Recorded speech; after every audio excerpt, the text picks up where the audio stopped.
Welcome to What We Made Possible, the podcast where we explore the power of healing and driving change for advocates, leaders, and change makers.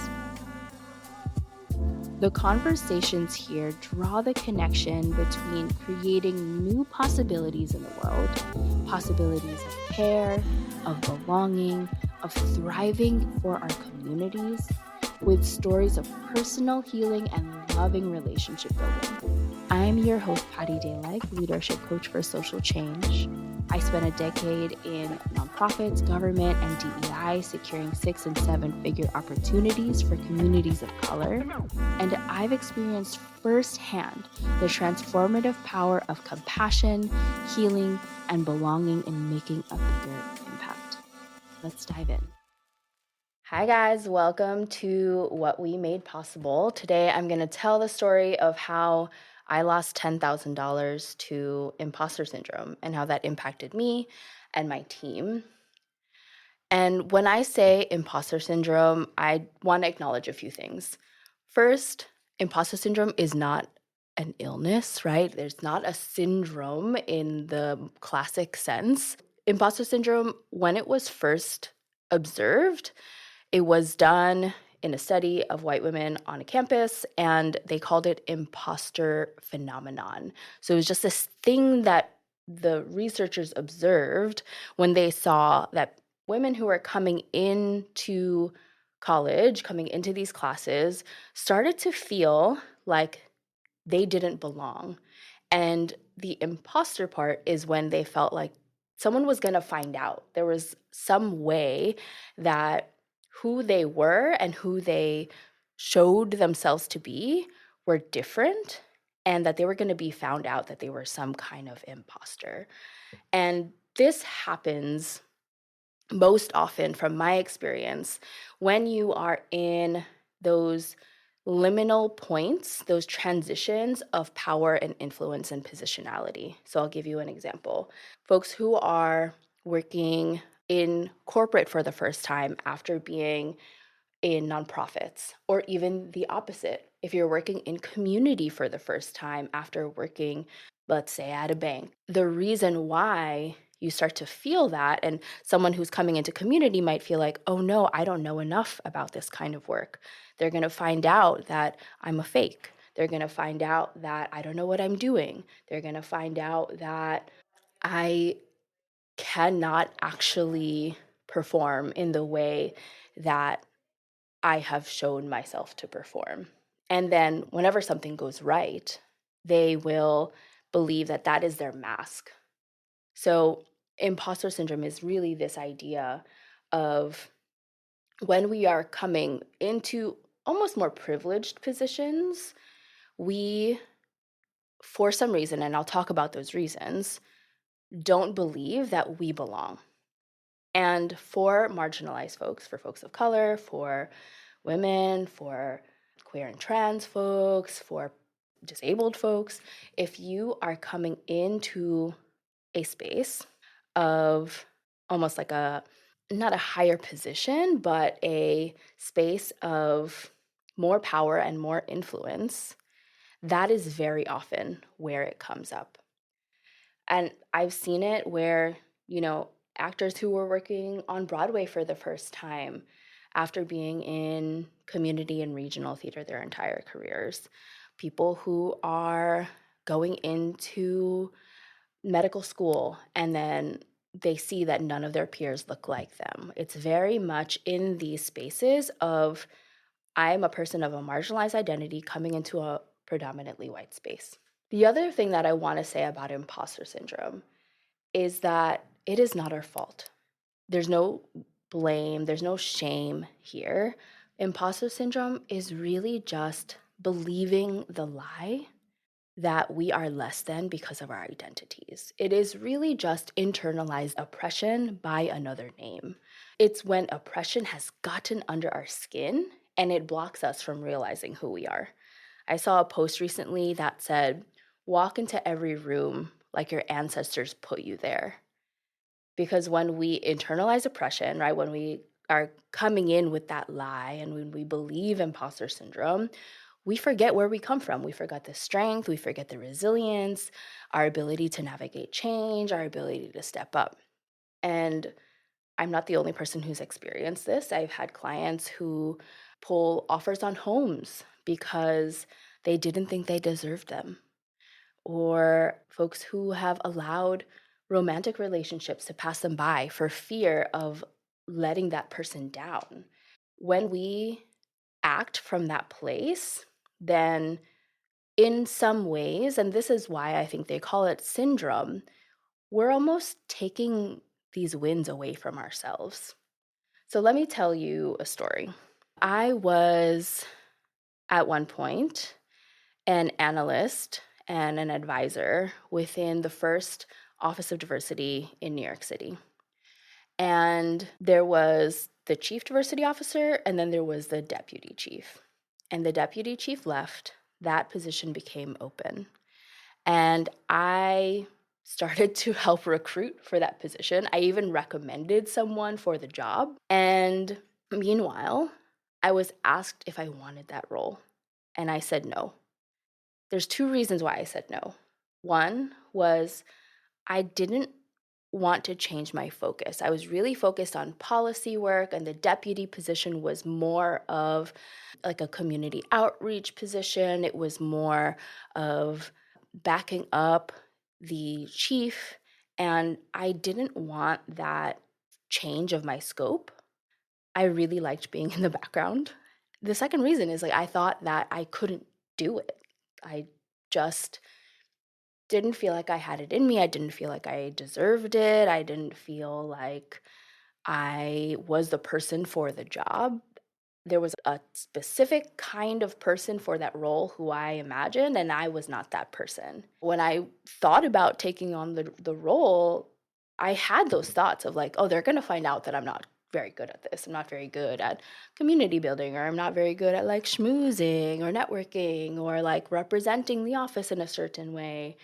And I knew, in spite of all this, I knew that when a new person was going to come in, I was going to have to train them on how we do our work. And still, I said no. So that position remained unfilled for 6 months. I think that the person who I recommended made it quite far. They might even have had an offer letter, but for some reason, it was never filled. And because of that, I was kind of stepping up to do the work anyway. The job needed to be done, and I was the most senior person other than the chief. And so I started to go to the events. I started to do the roundtables and the gatherings alongside my work, my policy work and my kind of like internal work, the workshops I was putting together, etc. One day I walked into my boss's office 6 months later, and I said, I feel like the deputy. And she said, oh, thank God. I have been waiting for you to realize. And it was that same week that I accepted the position, that I negotiated my salary, that I got new business cards, and I formally started doing the role, even though it was not such a huge shift, because over time I had been taking on those little mini parts of the job. And so once I took the promotion, it ended up being a $20,000 raise over the course of the year, right? The annual salary. Now, mind you, it took me 6 months to say yes, right? So if we do some girl math, $20,000 raise annually, it took me 6 months. I lost $10,000 to my own self-doubt. Despite all the evidence that I could do the job, I was already doing the job, something held me back from saying yes and just claiming the title. And it's so interesting. I look back and I was the deputy for a long time before I said yes to it. And it was this almost like this film over my eyes that said, like, you are not that. Now, what happened here, right? What was holding me back? I want to look at the thoughts and then the feelings, the actions, the beliefs that kind of underlay that. So, what were my thoughts when I had that film over my eyes, and I believed that someone would find out that I wasn't good enough for the job. I had the thoughts of, I don't deserve it. This isn't for me. Who am I to say yes to this? In terms of feelings, there was a fear, like a rock in my gut about this fear of failure, of letting somebody down. I just an amorphous person, like letting them down. And then underneath that was this belief of like, someone like me can't do that. I'm an Asian American woman. I am a child of immigrants. I'm mid-size. This was my first position in government after being in nonprofits for a long time. And the people who I would have to deal with and eventually, partnered with were CEOs and business owners and government leaders and private sector leaders and all these people. I was like, who am I to be in space with these folks? So the action that led to was just staying in my current position and taking on more work without the pay. And, there's impact on me, on you, like the person who has imposter syndrome. But I always like to look at this as we are grounded. We are not like in silos, right? Each individual person is grounded within the group that you're in. You're grounded within your team. You're grounded within your community. And so I'm like, how did this impact my team? I'm sure that my boss at the time would have had an easier time if she just brought someone new in. If she just hired someone, we train them up, and then, we have a full team. It was a lot of work for her to wait for me to be ready. She knew somehow that I would eventually get there. And I'm so blessed that I had someone in that moment who saw in me something that I could not see in myself. And there's a lot of people who do not have that, right? Let's say that I was in another position, in another role, in another organization, and I had that same feeling, then I would have lost that entire opportunity. It would have been gone like this. But this person waited for me for 6 months. So I'm very grateful for that. But when we look at the impact, I talk to a lot of executive directors now who they have someone in mind to be the next ED. They're thinking about their succession planning. And very often they see a spark, they see a possibility, they see potential in someone to become that next executive, to become that next leader. But very often they have to do a lot of convincing because they'll believe in that person more than that person believes in themselves, especially if that person has marginalized identities. And how difficult is that for an executive leader to have more trust in their staff than the staff has in themselves, right? How much more emotional labor do they have to do when their team doesn't believe that they can step up? So this is not just impacting us, right? This is not just impacting the individual, but it impacts like your ability to do the work. And I always say we don't dream of labor, right? We don't have dream jobs here. But the folks who I work with, the reason that they're doing their work is because it's for a community. It's for a bigger purpose. There's a mission. It's not just to make money or it's not just to pay my bills. It is because you need to be showing up for someone. And if we are so focused with this film over our eyes of I can't do it, then you are doing a disservice to your community. And we cannot afford that right now. At the time of this filming, it's early 2025. There's fires, there's plane crashes, there's understaffing of the most important agencies and active fascist takeovers. There's attacks on our immigrant communities, attacks on trans communities, attacks on everyone who already was feeling the impacts of oppression. It's just going to be more. And so when we talk about the importance of overcoming imposter syndrome, yes, it's important for you individually, but it's also so that you can show up to the work in a way that is serving community. There's a South African apartheid activist named Steve Biko, and he said, "The most potent weapon in the hands of the oppressor is the mind of the oppressed."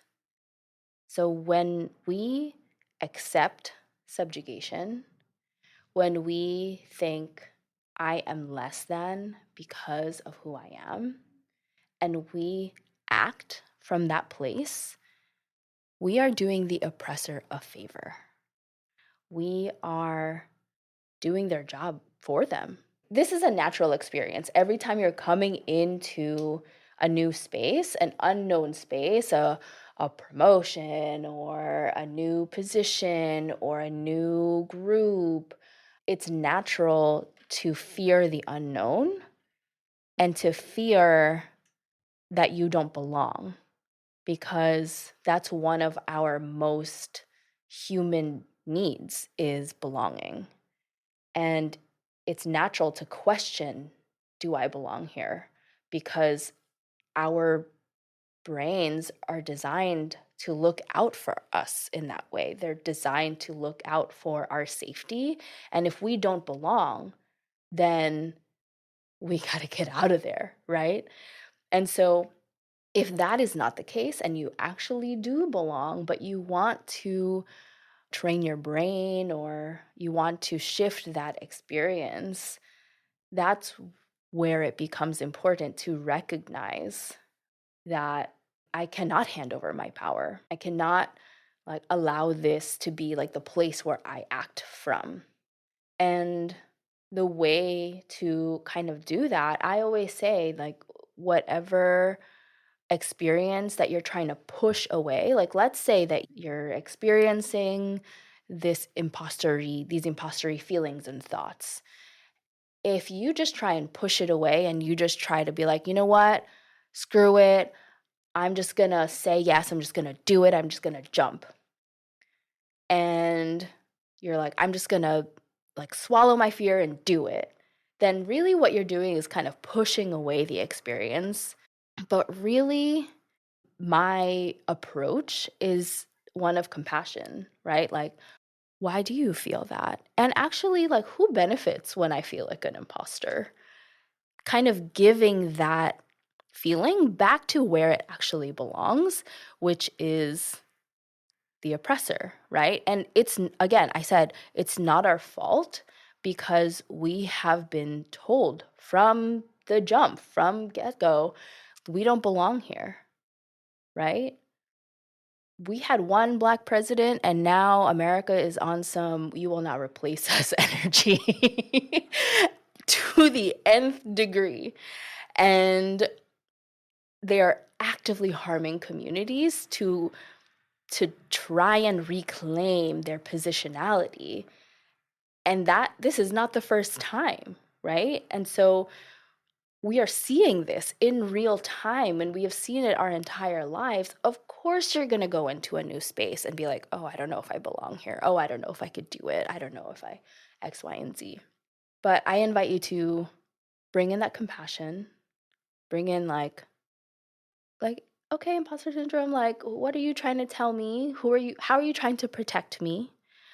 And is this even my thought, right? Have I just allowed oppression to get under my skin? And who benefits from me allowing this? And if you are witnessing imposter phenomenon, imposter syndrome on your team, how can you support your staff? How can you support your team in understanding that, yes, they do belong here? I had this same boss who waited for me for 6 months to accept the promotion. She once said to me, Rihanna does not apologize for not being Beyonce. And the context of that was that I had to write a speech. I was new in my position, And I started writing a joke in my speech that said something like, "Oh, I know that there's a lot of new interns here and I look young, but I'm not an intern. I'm actually your new like policy advisor or whatever." And she said, "Why would you put that in people's brains that you look like the intern? Why even subjugate yourself like that?" And she said, "Rihanna does not apologize for not being Beyonce." And that must have been a decade ago, and it still reminds me to this day that I do belong, right? And I don't have to apologize for not being that other person. So, the invitation to act now is when you are feeling these feelings, when you are having these thoughts, give yourself some compassion. And then ask yourself, where do I want to act from instead? Do I want to act like I belong? Do I want to act like my ancestors put me in that room? Or do I want to act like I'm that person who just got here, I'm brand new? So if you're in a team that's wrecked by self-doubt, it's getting in the way of your mission, please get a coach. If you're an ED who you've identified the next person in line, but they don't see it for themselves, they're afraid to step up, please find support, because our movements cannot afford imposter syndrome right now.